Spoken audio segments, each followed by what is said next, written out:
రెండవ అధ్యాయము 8వ వచనం. దరిద్రులను అధికారులతో కూర్చుండబెట్టుటకును మహిమ గల సింహాసనమును స్వతంత్రింపచేయుటకును వారిని మంటిలో నుండి ఎత్తువాడు ఆయనే. లేమి గలవారిని పెంట కుప్ప మీద నుండి లేవనెత్తువాడు ఆయనే. ప్రైజ్ హల్లెలూయా. చదువుబడిన లేఖన భాగాన్ని మనం బాగా ధ్యానించినట్లయితే ఆయనంట దరిద్రులంట అధికారులతో కూర్చుండబెడతాడంట. ఎవరిని కూర్చుండబెడతాడు? దరిద్రులను తీసుకుని వెళ్ళి అధికారులతో కూర్చుండబెడతాడంట. మహిమగల సింహాసనాన్ని స్వతంత్రించుటకును వారిని ఎక్కడి నుంచి అంట? మట్టిలో నుండి జిగటగలిన మట్టిలో నుండి పైకి ఎత్తేవాడు ఆయనేనట. లేమి గల వారిని, ఏమీ లేనటువంటి స్థితిలో, పెంట కుప్పలో ఉన్నటువంటి స్థితిలో ఉన్న వారిని పైకి లేవనెత్తేవాడు మన దేవుడు, ఆయన ఒక్కడే. ప్రైజ్ హల్లెలూయా. ఆయన అన్నాడు, దరిద్రులను, దీనులను, బీదలను, పెంట కుప్పలో ఉండేవారిని పైకి లేవనెత్తుతాను అని చెప్తున్నాడు. ప్రైజ్ హల్లెలూయా. ఈరోజు మీరే స్థితిలో ఉన్నారో, నేనే స్థితిలో ఉన్నానో, దేవుడు మనందరితో కూడా చెప్తున్న మాట ఏమిటనంటే, నేను మిమ్మల్ని లేవనెత్తుతాను. ఎక్కడి నుంచి అంటే దరిద్రతలో నుంచి లేవనెత్తుతాను. దీన స్థితి, లేమి కలిగినటువంటి స్థితి, ఏమీ లేనటువంటి పరిస్థితుల్లో నుంచి నేను మిమ్మల్ని లేవనెత్తుతానని ఆయన సెలవిస్తూ ఉంటున్నారు. ప్రైజ్ హల్లెలూయా. అక్కడ ఆయన చెప్తున్నారు, దరిద్రత, లేమి కలిగిన వారు అని మనం చూసినప్పుడు, చాలా దరిద్రత అంటే ఎవరిని చూస్తాం మనం? బాగా అప్పులు ఉన్నవారు, ఆర్థిక సమస్యల చేత బాధపడుతున్న వారని మనం గమనించవచ్చు. ఇంకా చూస్తే చేతిలో ఏ దినం పోషించబడేదానికి, వారి ఆహారం తీసుకోవడానికి, ఏ దినం కూర వండుకోవడానికైనా, ఆ దినం టిఫిన్ చేయడానికైనా చేతిలో చిల్లి గవ్వ కూడా లేనటువంటి పరిస్థితులు, అలాంటి దరిద్రత, అలాంటి లేమి గల పరిస్థితులు గల వారిని ఏమంటారు? దరిద్రులు అనవచ్చు. ప్రియమైన దేవుని, ఇంకా వారు వేసుకోవడానికి వస్త్రాలు లేకపోవడం, తినడానికి కావలసిన నిత్యావసరమైన సరుకులు కూడా లేనటువంటి దరిద్రత, లేనటువంటి పరిస్థితిలో ఉన్న వారందరినీ కూడా దరిద్రులు. ఇంకా మన వాక్యంలో చూస్తే దరిద్రులు అనే దానికి ఏమని అర్థాన్ని ఇస్తుందంటే నిరుపేదలు అని వాక్యం చెప్తుంది. ప్రైజ్ హల్లెలూయా. ఇలాంటి వారందరినీ దేవుడు పైకి లేవనెత్తుతాను అంటున్నాడు. ప్రైజ్ హల్లెలూయా. ఇంకా మనం చూసినట్లయితే వాక్యం ఏమి చెప్తుందంటే, దేశంలోనంట బీదలు లేకుండా మానరు. ప్రైజ్ హల్లెలూయా. దేవుడు అంటాడు, దరిద్రుల్ని, బీదల్ని, పేదల్ని, లేమి కలిగిన వారిని పైకి లేవనెత్తుతాను అంటాడు. మరలా వాక్యం ఏమంటుందంటే, బీదలు అనేవారు దేశంలో లేకుండా ఉండరు. ప్రైజ్ హల్లెలూయా. ఎక్కడో చోట బీదలు అనేవాళ్ళు, దరిద్రులు అనేవారు దేశంలో ఉంటారు. కానీ దేవుడు ఎవరిని లేవనెత్తుతాను అంటున్నాడంటే, దేశంలో ఉండొచ్చు దరిద్రులు, పేదలు, దీనులు, లేమి కలిగిన పరిస్థితులు కలిగిన వారు దేశంలో ఉండవచ్చు, కానీ సంఘంలో ఉండకూడదు, విశ్వాసంలో ఉండకూడదు, విశ్వాసుల కుటుంబాల్లో ఉండకూడదు, క్రైస్తవంలో ఉండకూడదు. ప్రైజ్ హల్లెలూయా. దేశంలో బేదలు కనపడవచ్చు, రాష్ట్రంలో కనబడవచ్చు, జిల్లాలో కనబడవచ్చు, మండలంలో కనబడవచ్చు. ఎక్కడైనా బేదలు అనేవారు, దరిద్రులు అనేవారు, పేదలు అనేవారు, లేమి కలిగిన వారు, కొదువు కలిగిన వారు కనబడవచ్చు. కానీ క్రీస్తునందున్న వారిని ఏ దరిద్రత అయినా, ఏ లేమైనా, ఏ పేదరికమైనా ఏలుబడి చేయకుండా దేవుడు పైకి లేవనెత్తుతాడు. ప్రైజ్ హల్లెలూయా. దేశంలో కనబడవచ్చు, కానీ నన్ను నమ్ముకున్న నా బిడ్డల్లో ఎవ్వరిలో కూడా కనబడకూడదని ఆయన సెలవిస్తూ ఉంటున్నారు. ఎందుకని అంటే, మన దేవుడు ఎవరనంటే ఆయన శ్రీమంతుడు. ఆయన ఎలాంటి వాడు? శ్రీమంతుడు. ఆయన దగ్గర ఏముంది? ఆయన సర్వ సంపదల గవిని. ఆయన దగ్గర ఏముందంటే సర్వ సంపదలు ఆయన దగ్గర ఉన్నాయని వాక్యం మనకి తెలియజేస్తుంది. చదవండి ఒకసారి 113వ కీర్తన 8వ వచనం.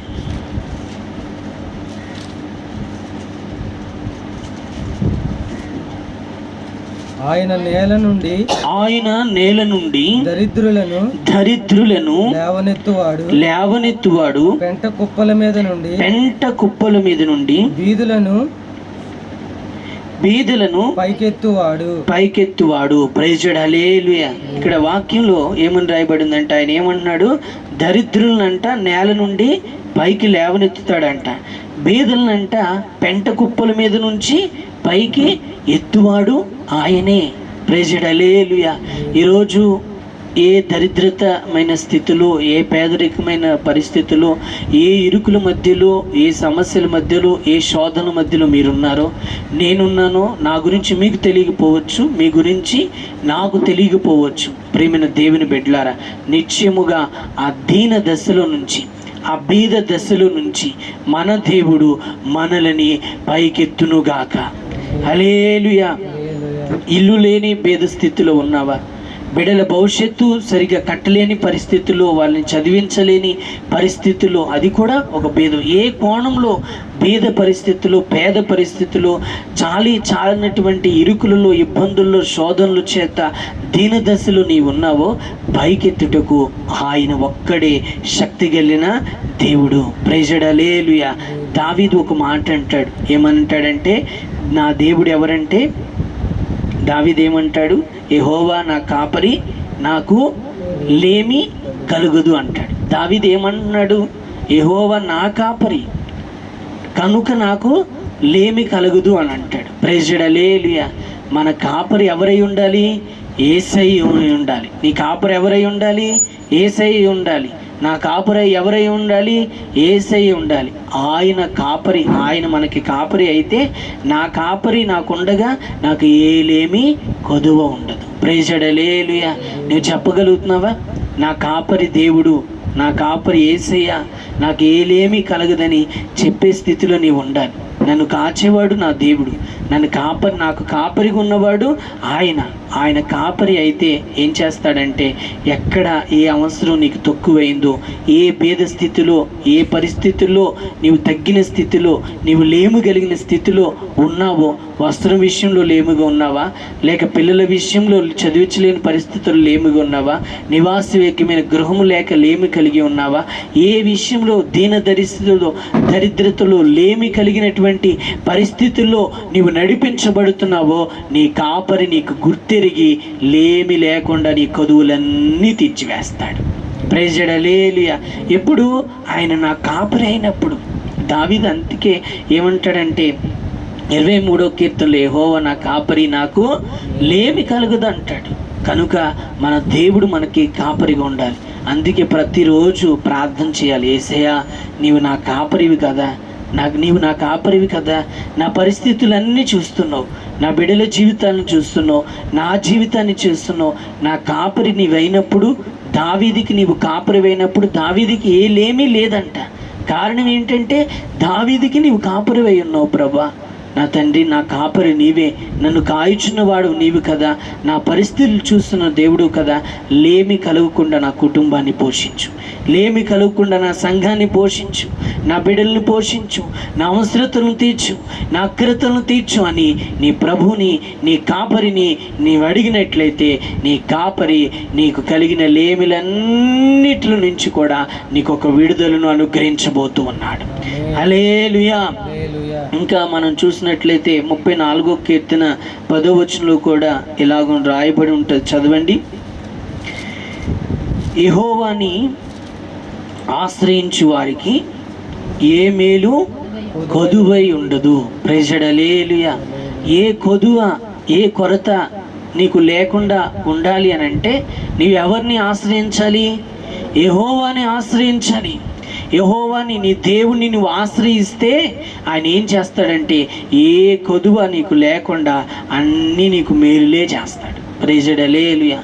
మనుషుల్ని నువ్వు ఆశ్రయించి ఉండొచ్చు, కొంతకాలం నీకు మేలు జరిగిస్తారు, వాళ్ళకు అనుకూలంగా ఉన్నంతకాలం జరిగిస్తారు, తర్వాత విడిచిపెడతారు. నీకంటే అనుకూలమైన వాళ్ళకి వచ్చారనుకో, నిన్ను వదిలేస్తారు. ప్రియమైన దేవుని బిడ్డలారా, అందుకే వాక్యం ఏం చెప్తుందంటే, నీవు ఎవరిని ఆశ్రయించాలి అని అంటే, నీ దేవుని నీవు ఆశ్రయించాలి. నీకు శ్రమ కలిగిన, ఖడ్గమైన, వస్త్రహీనతైన, బలహీనతైన ఏదైనా నీ మొట్టమొదటిగా ఎవరిని ఆశ్రయించాలి?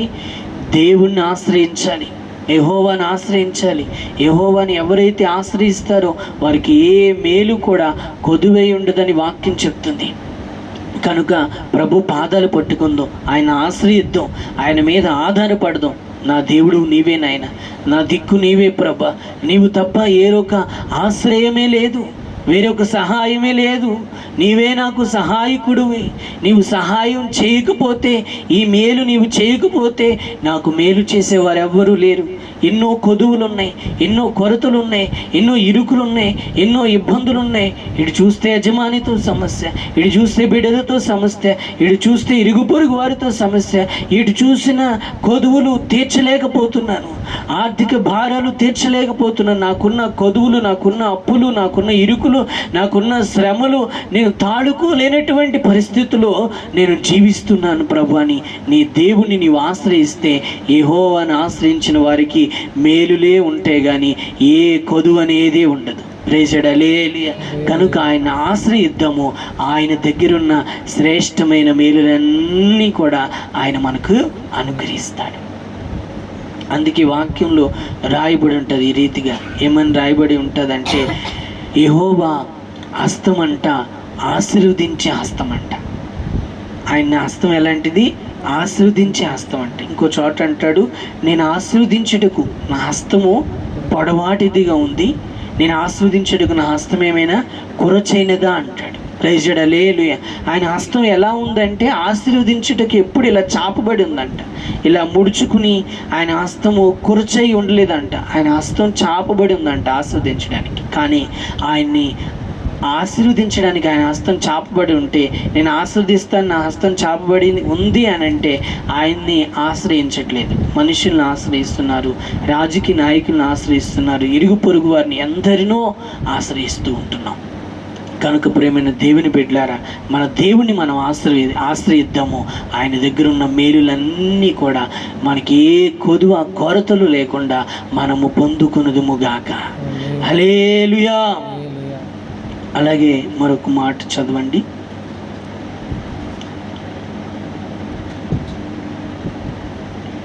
లూకా సువార్త 22వ అధ్యాయము 35వ వచనం.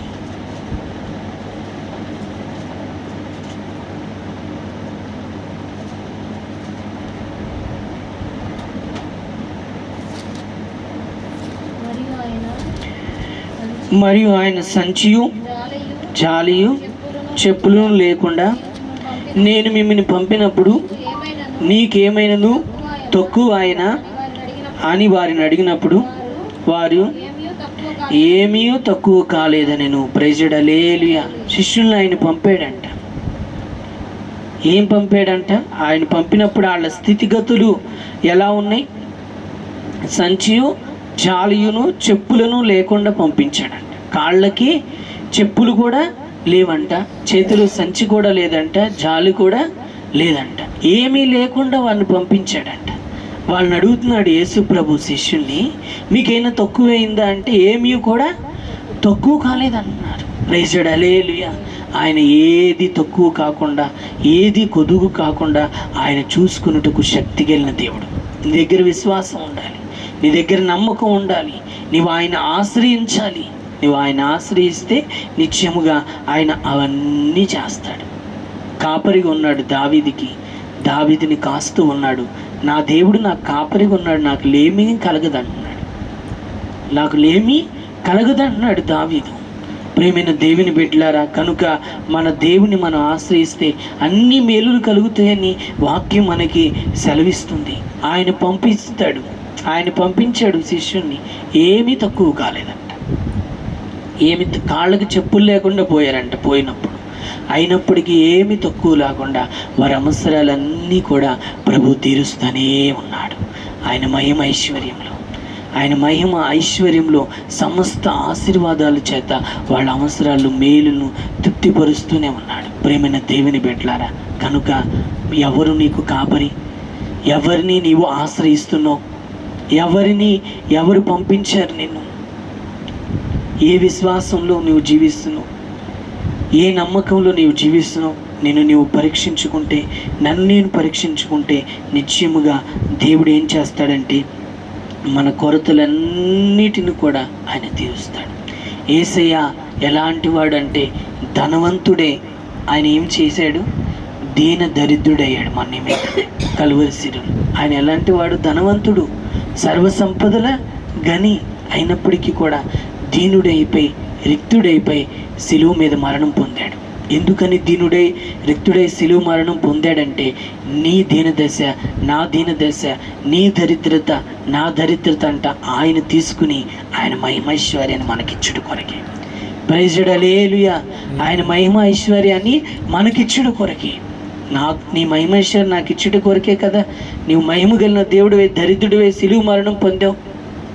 నీ మహిమ ఐశ్వర్యం నాకు కావాలి, నేను ఆశ్రయిస్తాను, నీవు నాకు కాపరిగా ఉండాలని నీవు అడగగలిగితే మహిమ కలిగిన దేవుడు, మహిమాన్వితుడైన దేవుడు, మహిమను విడిచి భూమికి దిగి వచ్చి రిక్తునిగా మారి దరిద్రుడై సచ్చరుడై ఈ లోకంలో సంచరించిన దేవుడు నీ దరిద్రత నా దరిద్రత ఆయన శిలువ మరణంలో భరించాడు. నిన్ను ఆస్వాదించుడు కొరకే, నిన్ను దీవించుడు కొరకే, ఆయన మేలుల చేత నేను తృప్తిపరచుడు కొరకే ఆయన ఆ దీన దశను దరిద్రతను అనుభవించాడు. కనుక ఇక మీదట ఏ కొదువ మనకు ఉండకుండా ఉండునుగాక, మన కొదువులన్నీ క్రీస్తులో తీర్చబడునుగాక, మన దరిద్రత అంతా ఆయనలో తీర్చబడునుగాక. ఏ దీన దశ పేద దశ ఏ కోణంలో ఇబ్బందుల్లో ఇరుకులు ఉన్నామో అవన్నీ కూడా మన దేవుడు మనకు తీర్చునుగాక. ప్రైజ్ హల్లెలూయా. మరొక వాక్యం చదువుకుందాం. సామెతలు 30:7-8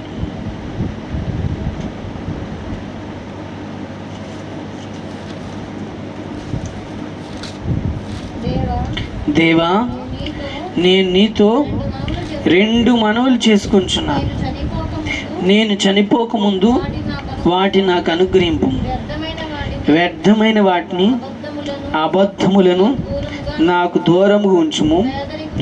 పేదరికమునైనను ఐశ్వర్యమునైనను నాకు దయచేయకుము. తగినంత ఆహారము నాకు అనుగ్రహింపుము.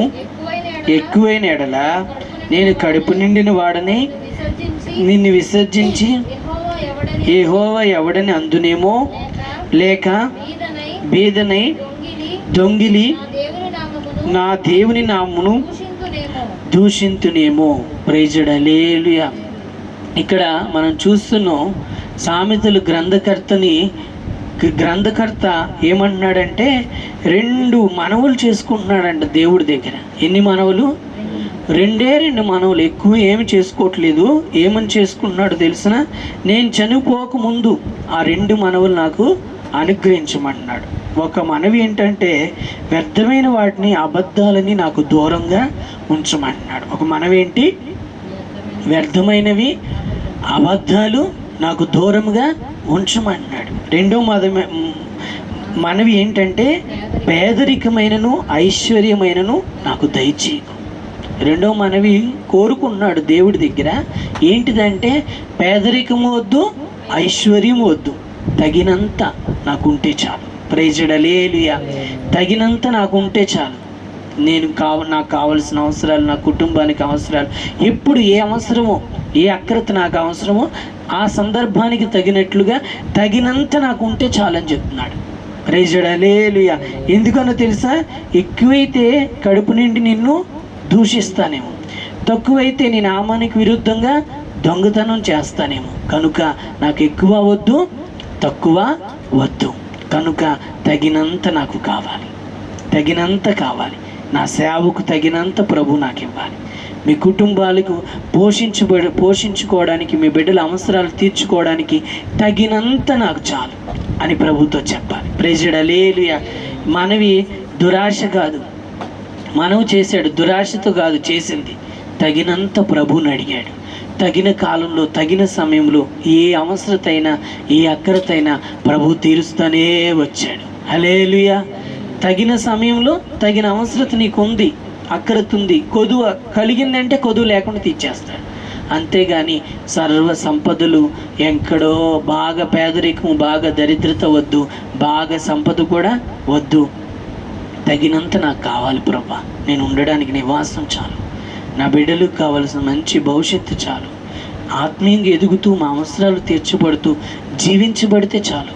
అలా తగినంత కోరుకుని మనవి చేస్తున్నాడంట దేవుని దగ్గర. నిన్ను కానీ నన్ను కానీ మనవి చేయమంటే ఎలా మనవి చేస్తాం? మొత్తం కోట్లన్నీ కూడా వచ్చేసి ఇంట్లో ఉండాలి, గదులన్నీ కూడా బంగారం, హారాలే, బీరువా నిండా హారాలు హారాలు హారాలు బీరువాలో పెట్టుకోవాలి. ప్రేమైన దేవుని బిడ్డలారా, అలా కోరుకోలేదు భక్తుడు. ఎలా కోరుకున్నాడంటే తగినంత చాలు ప్రభా, తగినంత, ఎప్పటికీ ఎంత అవసరం అంత తగినట్టుంటే చాలు ప్రభా. పేదరికం వద్దు, ఐశ్వర్యం వద్దు ప్రభా అని కోరుకున్నాడు. నీవు మనము చేసేది, నీ కాపరిని ఆశ్రయించేది తగినంత నీవు కోరుకుంటే నిశ్చయముగా దేవుడు దానిని అనుగ్రహిస్తాడు. ప్రైజ్ ది లార్డ్, హల్లెలూయా. అక్కడే చదవండి. అసలు మనకి లేమి కలగడానికి, కొదువు కలగడానికి గల కారణం 14వ అధ్యాయంలో రాయబడి ఉంటుంది. 14:23 వచ్చిన ఉంటుంది. సామెతలు 14:23.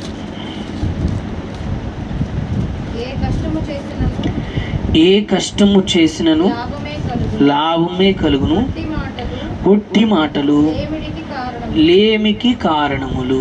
Praise the lord, hallelujah. నువ్వు కష్టం చేస్తే అవి దేనికి కారణం అయితే? లాభానికి కారణం అయితే. ఒట్టి మాటలు మాట్లాడతారు కొంతమంది, ఒట్టి మాటలు దేనికి అవుతాయి? లేమికి కారణం అయితే. మాటలతోనే సంపాదించేస్తారు కొంతమంది. దేంతో? మాటలతోనే మేడలు కడతారు, మాటలతోనే కుటుంబాలను కడతారు. ఒట్టి మాటలు, అందులో ఏమీ నిజం ఉండదు, అన్నీ అబద్ధాలే. సామెత ఏం చెప్తుంది? కష్టే ఫలే సుఖం. కష్టపడితే ఫలం వస్తుంది. ఒట్టి మాటలు చెప్తారు, మాయలు చేస్తారు, మరాఠీలు చేస్తారు. ఒట్టి మాటలతో అంతస్తులు కట్టాలి, మేడలు కట్టాలనుకుంటారు. ఒట్టి మాటలు ఏం చేస్తాయంటే నీ లేమికి కారణం అవుతాయి. ప్రైజ్ ది లార్డ్, హల్లెలూయా. కనుక ప్రియమైన దేవుని బిడ్డలారా, కష్టపడండి. కుటుంబం కొరకు, సంఘం కొరకు కష్టపడండి, పరిచర్య చేయండి దేవుని కొరకు. అలాగే మీ కుటుంబాల కొరకు, మీ బిడ్డల కొరకు పరిచర్య చేయండి, పనులు చేయండి, కష్టపడండి, ఫలాన్ని అనుభవించండి. ప్రైజ్ ది లార్డ్, హల్లెలూయా. ఒట్టి మాటలు మాట్లాడకండి. జనాలు మాట్లాడతారు, ఏమీ ఉండదు అందులో, అన్ని ఒట్టి మాటలు, అవి నిజం కాదు, అన్ని అబద్ధాలే. ఒట్టి మాటలు, మాయ మాటలు మాట్లాడి సంపాదిద్దాం అనుకుంటే అదంతా కూడా నష్టానికి తప్పితే దేనికి ఉండదు. ప్రైజ్ ది లార్డ్, హల్లెలూయా. మాటలతో మనం సంపాదించడం కాదు, చెమట వచ్చి కష్టపడి సంపాదించాలి. దేవుడు ఒక్కొక్కరికి కష్టపడడానికి ఒక్కొక్క విద్యని ఇస్తాడు, ఒక్కొక్క తలాంతుని ఇస్తాడు. మీకు దేవుడు దేనినైతే ఇచ్చాడో మీరు పని చేయడానికి, మీరు కష్టపడడానికి దాన్ని చేయాలి. మీరు శక్తి వంచన లేకుండా అలా కష్టపడినట్లయితే నిశ్చయముగా దేవుడు ఏం చేస్తాడంటే ఆశీర్వదిస్తాడు. అంతేగాని ఒట్టి మాటలు, గారడి మాటలు, అబద్ధాలు చెప్పి మనం సంపాదించుకోవాలి అని అంటే అది లేమికి కారణం అవుతుందని వాక్యం చెబుతుంది. ప్రైజ్ ది లార్డ్, హల్లెలూయా.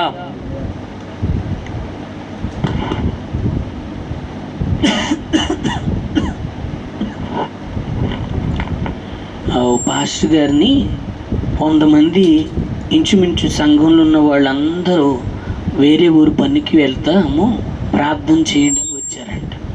వేరే ఊరు పనికి వెళ్తాం ప్రార్థన చేయమని వచ్చారంట. ఆయన కూడా పనికి వెళ్తున్నారు అని చెప్పి అందరికీ ప్రార్థన చేశాడంట. పాప ఎంత దూరం వెళ్తున్నారు అని ప్రార్థన చేసిన తర్వాత అడిగాడంట ఏం పని అని. వాళ్ళు ఏం చెప్పారో తెలుసునా? దొంగతనం చేస్తాకి వెళ్తున్నాం. దొంగతనం చేయడం పని ఏంటంటే మేము ఎంత కష్టపడి ఒంటి నిండా ఆనందం పూసుకుంటాం తెలుసా మీకు అని అడిగారంట. ఒంటి నిండా ఆనందం పూసుకోవడం కష్టం అంట. ఎంత కష్టపడి బీరువాలో డబ్బులు తీస్తామో తెలుసా అని అడుగుతున్నారంట. ప్రియమైన దేవుని బిడ్డలారా, దొంగతనం చేయడం కష్టం కాదు, ఒక్కర బుద్ధి అలాంటి చేయడం కాదు. ప్రియమైన దేవుని బిడ్డలారా, కష్టపడాలి, చెమటూర్చి కష్టపడాలి. దేవుడు నీకు ఇచ్చిన తలాంతులు ఏ పని చేయాలని దేవుడు నీకు ఇచ్చాడో ఆ పని చెయ్యి. నేనున్నాను, నాకు ఇచ్చిన తలాంతు వాక్యం చెప్పడం, పాస్టర్గా పనిచేయడం, దేవుడు నాకు ఇచ్చిన దాంట్లో నేను కష్టపడితే ఆయన నాకు ఫలాన్ని ఇస్తాడు. దేవుడు మీకు ఉద్యోగం ఇచ్చాడు, ఉద్యోగం చేసే విషయంలో కష్టపడాలి, నమ్మకంగా చేయాలి, దానిలో దేవుడు ఫలాన్ని ఇస్తాడు. రెక్కల కష్టం చేసేవాళ్ళు ఉన్నారు, చెమటొచ్చి పనులు చేసి, దేవుడు వాళ్ళకి ఇచ్చింది అది, వాళ్ళు కష్టపడితే దానిలోనే ఫలాన్ని చూస్తారు. ప్రైజ్ హల్లెలూయా. పాస్టర్ గారు తర్వాత ఆశ్చర్యపోయారంట. అందుకని ప్రేమైన దేవుని బిడ్డలారా, మనం ఒక్కరి బుద్ధిలోనూ గారడీ చేసే దానిలోనూ ఉండకూడదు. కానీ ఒట్టి మాటలు చెప్పి మనం సంపాదించాలంటే ఏం కలిగిద్ది? లేమి కలిగిద్దని వాక్యం చెప్తుంది. కనుక దేవుడు ఇష్టపడేటట్లుగా, దేవుడు మెచ్చుకునేటట్లుగా మనం కష్టపడదాము, నిత్యముగా మనం ఆశీర్వదించబడదాం. ఒక స్టారు హీరో వాళ్ళ తండ్రిని, పెద్ద హీరో అయ్యాడంట. తండ్రిని అన్నాడంట,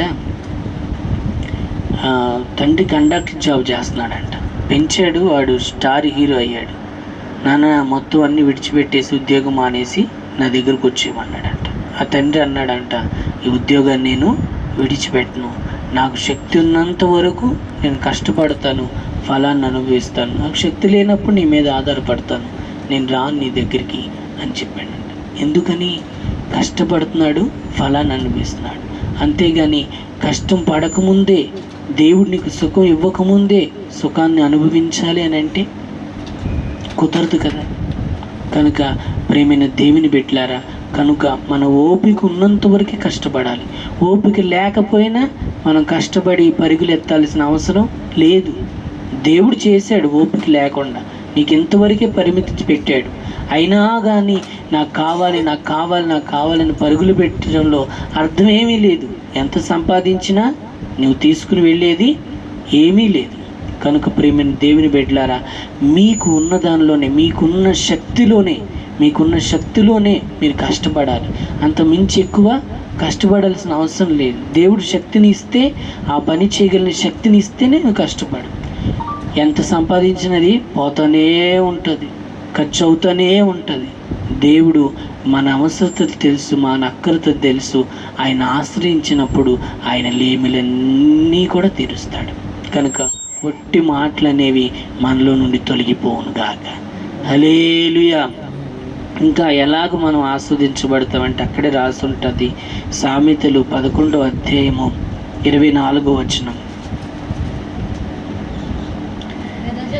వెదజల్లి అభివృద్ధి పొందువారు కలరు, తగిన దానికన్నా తక్కువ ఇచ్చి లేమికి వచ్చేవారు కలరు. ప్రైజ్ హల్లెలూయా. ఎలా అభివృద్ధి చెందుతావంట? వెదజల్లితే అభివృద్ధి చెందుతావంట. నీకు కలిగిన దాన్ని ఏం చేయాలి? 10 మందికి పెట్టాలి.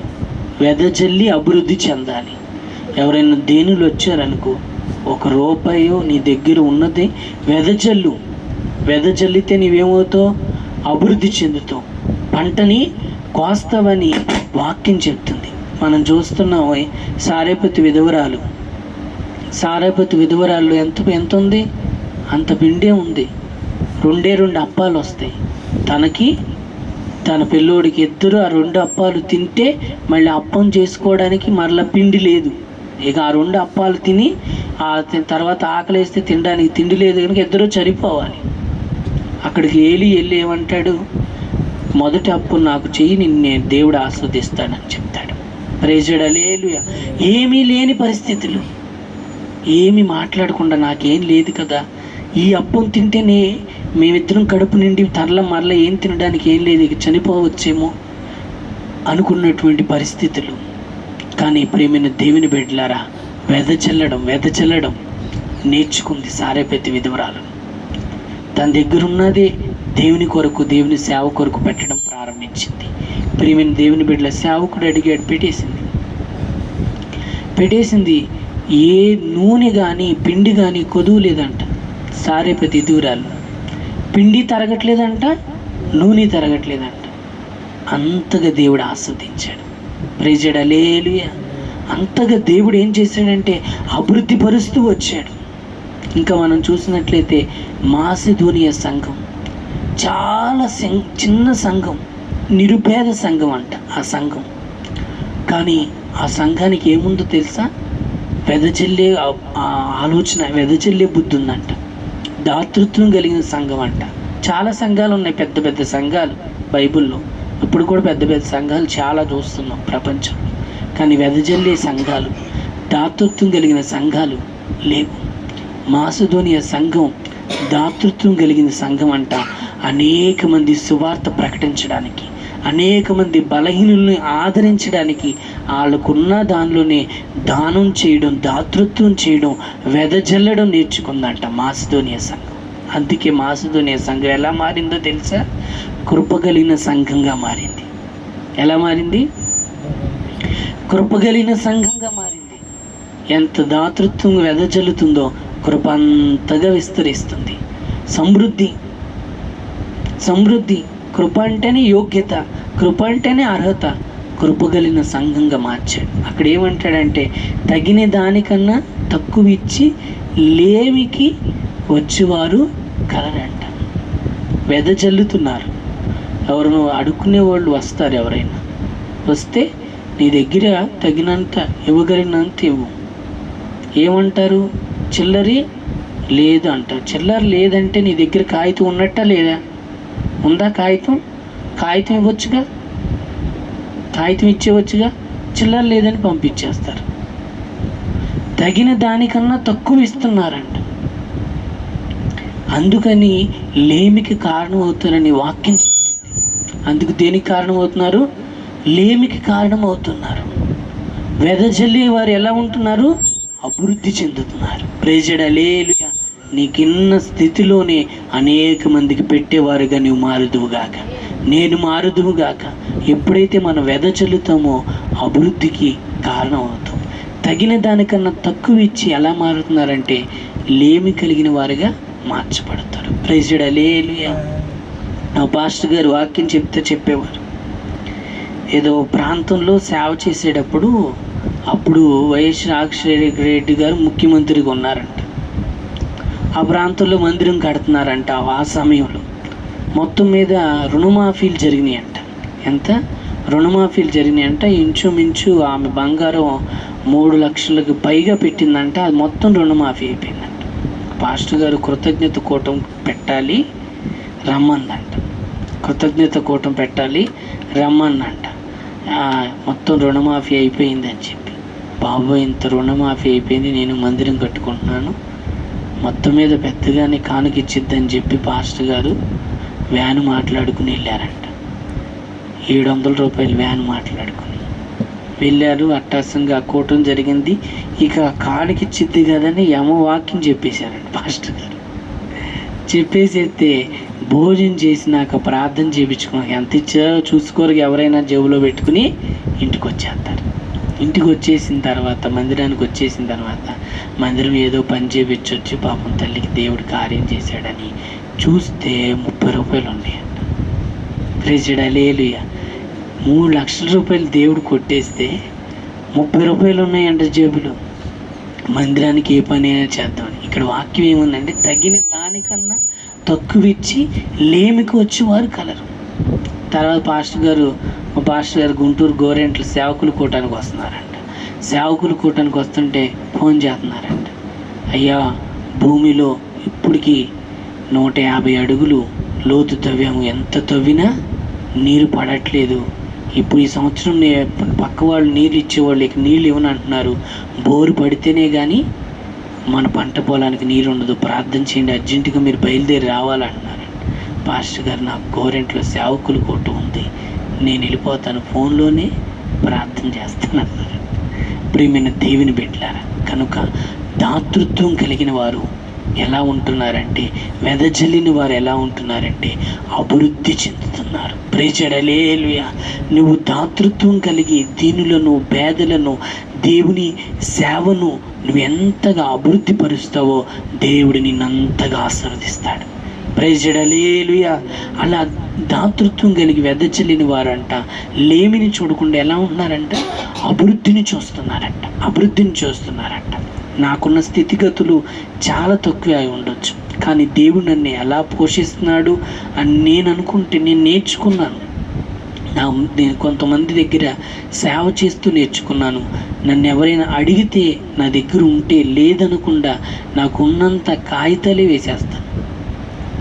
దేవుడు నాకు అలాగే ఇస్తాడు. ఇది వాస్తవం. నేను పోషించబడుతున్నాను, నా అవసరాలు తీరుస్తున్నాయంటే నిజంగా ఇది వాస్తవం. నేను పరిశుద్ధుల దగ్గర, సేవకుల దగ్గర నేర్చుకున్నా. నేను ప్రేమిన దేవుని బిడ్డలారా, అలాగే దేవుడు మనల్ని పోషిస్తాడు, మనల్ని అభివృద్ధి చేస్తాడు. తగిన దానికన్నా తక్కువ ఇచ్చిన వారు ఏమవుతారంటే లేమికి కారణమవుతారని వాక్యం సెలవిస్తుంది. ప్రేమిన దేవుని బిడ్డలారా, నిశ్చయముగా మన లేమిలన్నీ కూడా మన దేవుడు కొట్టివేయునుగాక. ఒట్టి మాటలు కానీ, తగిన దానికన్నా తక్కువ మనం దానాలు కానీ, దేవుని సేవ కానీ తక్కువగా చూసే అనుభవాలన్నీ కూడా తొలగించుకుందాము. మనకు మన దేవుడే కాపరై ఉండును గాక. మనము మన దేవుణ్ణి ఆశ్రయించుదుము గాక. ఎప్పుడైతే మన దేవుణ్ణి కాపరిగా చేసుకుంటామో, మన దేవుణ్ణి ఆశ్రయిస్తామో, ఆయన మనల్ని పంపిస్తాడో ఏ లేమి కొదువు అనేది లేకుండా దరిద్రులను తీసుకుని వచ్చి అధికారులతో కూర్చుండబెడతాడు ఆయన. హల్లెలూయా. దరిద్రుడు అయి ఉండొచ్చు, దీన పరిస్థితి, పేద స్థితి అవ్వచ్చు. నిన్ను, నీ సంతతి, నీ బిడ్డల్ని దేవుడు ఉన్నతమైన వ్యక్తులతో, అధికారులతో ఆయన కూర్చుండబెడతాడు. ఆయన సర్వశక్తి కలిగిన దేవుడై ఉన్నాడు. ప్రేమైన దేవుని బిడ్డలారా, నిశ్చయముగా మన లేములన్నీ కూడా ఆయన కొట్టివేయునుగాక. ఒట్టి మాటలన్నీ తొలగిపోనుగాక.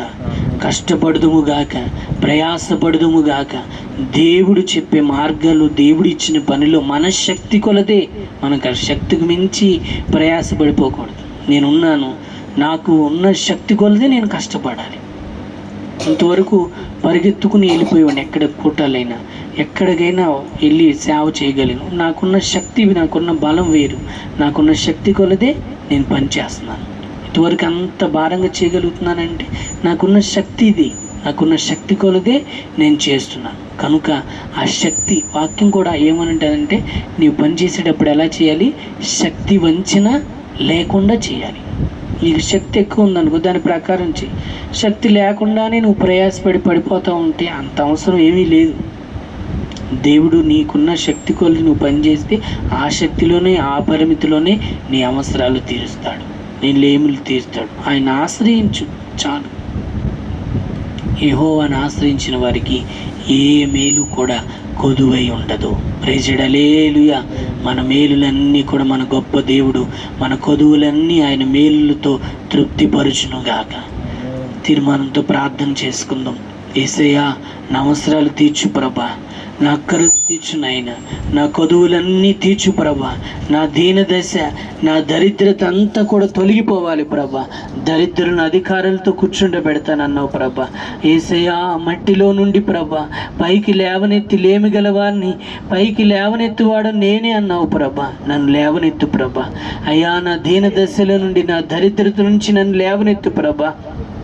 నీవే నా కాపరిగా ఉండు నాయన, నీవే నా కాపరిగా ఉండు ప్రభా. నిన్నే నేను ఆశ్రయిస్తాను ప్రభా. నీవే నాకు తోడై ఉండు ప్రభా. ఏ విషయంలో తక్కువ అనేది, కొదువు అనేది, కొరత అనేది లేకుండా నన్ను ఆశ్రదించు ప్రభా అని నీవు దేవుని అడగగలిగినట్లయితే నిశ్చయముగా దీన దశ నుంచి, దరిద్రత దశ నుంచి, పేదరికం నుంచి నిన్ను పైకి లేవనెత్తుడికి ఆయన శక్తి కలిగిన దేవుడై ఉంటున్నా. ఒట్టి మాటలు మానివే కష్టపడు. నీకు ఇచ్చిన శక్తి కొలది, నీకు ఇచ్చిన శక్తి పరిధిలోనే కష్టపడు. దేవుడు నిన్ను ఆశీర్వదిస్తాడు. అదిగో వెదజల్లు అభివృద్ధి చెందిన వారు కలరు. తగిన దానికన్నా తక్కువ ఇచ్చి వారు లేమి కలిగిన వారిగా మారిపోతున్నారు. దాతృత్వం కలిగి జీవించు, దాతృత్వం కలిగి జీవించు. వెదజల్లి అభివృద్ధి చెందమని వాక్యం చెప్తుంది. ప్రియమైన దేవుని బిడ్డలారా, నిశ్చయముగా వెదజల్లుదాము, అభివృద్ధి చెందుదాము. ప్రభా, నా లేమిలన్నీ తొలగించునైనా, నా దరిద్రత అంతా తొలగించునైనా, నా దీన దశ, నా పేదరికం అంతా తొలగించునైనా. నీవే నా కాపరినైనా, నేను నిన్నే ఆశ్రయిస్తాను ప్రభా. తీర్మానంతో ప్రార్థన చేసుకో. హల్లెలూయా, హల్లెలూయా. ప్రభు మనతో మాట్లాడిన మాటలన్నిటి కొరకు బిగ్గరగా స్తోత్రం చెల్లిద్దాం. స్తోత్రం స్తోత్రం స్తోత్రం స్తోత్రం. పేద దీన దశనంతటిని ప్రభు తొలగించి పైకి లేవనెత్తుచున్నానని మాట్లాడిచిన దేవునికి స్తోత్రం చెల్లిద్దాం. స్తోత్రం స్తోత్రం స్తోత్రం. తండ్రి కుమార పరిశుద్ధాత్మ దేనికి స్తోత్రం చెల్లిద్దాం. స్తోత్రం స్తోత్రం. మళ్ళీ ఆద్యంతమైన నిత్య రాకడకు రాజ్యముకు సిద్ధపరిచిన త్రియేక దేవునికి స్తోత్రం చెల్లిద్దాం. స్తోత్రం స్తోత్రం. ప్రార్థన. కృపగల దేవా, దయగలిగిన రాజా, మీకు స్తోత్రం చెల్లిస్తున్నావు నాయన. నీవెంతైనా దమ్మదగిన దేవుడు నాయన. దరిద్రులను, పేదలను, అయ్యా పేదలను నాయన అధికారులతో నువ్వు పై కూర్చుండబెట్టుటకు, పైకి లేవనెత్తుటకు నీవు శక్తి కలిగిన దేవుడివే మాట్లాడావు నాయన. అయ్యా నా తండ్రి, ఉదయ కాలం నాయన అయ్యా పేద దశలు, దీన దశలు, ఇరుకులు, ఇబ్బందులు, శ్రమలో ఉన్నాం ప్రభా. మమ్మును, మా సంఘమును, విశ్వాసులైన బిడ్డలందరినీ మీరు జ్ఞాపకం చేసుకున్నారు. దావీదంటాడు, నా కాపరి నీవే, నాకు లేమి కలగదు అంటాడు ప్రభా. అయ్యా నీవే నా ఆశ్రయము. నీవు ఆశ్రయించి వారు, నా దేవుని ఆశ్రయించి వారు ఏ లేమి కొదువై, ఏ మేలు కొదువై ఉండదని చెప్పుచున్నాడు నాయన. నీవు తోడై ఉంటే అన్ని మేలులే జరుగుతాయి నాయన. నిశ్చయముగా ప్రభా, నీవు కాపరిగా ఉండి నిన్ను మేము ఆశ్రయిస్తూ ఉంటుండగా నీవు మాకు తోడై ఉండి ఏ లేమి అనేది మాకు లేకుండా, కొదువులనేవి లేకుండా మేలులతో తృప్తిపరచమని ప్రార్థన చేస్తున్నావు నాయన. లేమికి కారణము నాయన ఒట్టి మాటలని ప్రభా. ఆ ఒట్టి మాటలు, అబద్ధములు అయ్యా నా తండ్రి నీకు స్తోత్రం నాయన మాలో నుంచి తొలగించమని ప్రార్థన చేస్తున్నావు నాయన. సహాయం చే ప్రభా. మీరు ఆస్వాదించండి. కష్టపడుటకు కృపనివ్వండి. నీ సేవ చేయుటకు, సువార్త చేయుటకు, కుటుంబం కొరకు, సంఘము కొరకు కష్టపడే కృప దయచి, కష్టపడి లాభము అయ్యా కష్టపడి ప్రభా నా తండ్రి సుఖమును అనుభవించుటకు సహాయం చేయనైనా. మీ ఆశీర్వాదంతో నింపండి నాయన. వేద చల్లి అభివృద్ధి చెందమన్నావు నాయన. మాకున్న దానిలో వేద చల్లుటకు నాయన సహాయం చేయమని ప్రార్థన చేస్తున్నావు. సారేపరితి విధవరాలు వేద చల్లింది నాయన. మాసిదోనియ సంఘము నాయన నిరుపేదైనప్పటికీ వేద చల్లింది నాయన. కృప పొందుకుని అభివృద్ధి చెందుతూ వచ్చింది నాయన. చేరికూడు వచ్చిన మీ బిడ్డలమైన మేమందరం వేద చెల్లినట్లుగా, అభివృద్ధి చెందినట్లుగా సహాయం చేయనైనా. తగిన దానికంటే తక్కువ ఇచ్చి లేమి కలిగిన అనుభవాలు అన్నీ కూడా తొలగిపోనట్లుగా సహాయం చేయమని ప్రార్థన చేస్తున్నాను నాయన. అటు మార్గాలు నడిపించి మీ సన్నిధి మాకు తోడుగుంచి మీరు ఆకడకు రాజ్యమునకు ప్రభ అయ్యా నా తండ్రి మరింత ఆత్మీయతలో ప్రభ ఎదుటకు కృపరించి బలపరిచి నడిపించమని. ఈ మండు వ్యాసంలో కుటుంబాలను కాపాడండి. ఎండ దెబ్బ, వడదెబ్బ తగులకుండా కాపాడండి. మీ రక్తపు కోట్లో భద్రపరిచి ఆశీర్వదించమని యేసు నామమున అడుగుచున్నాం తండ్రి. ఆమేన్.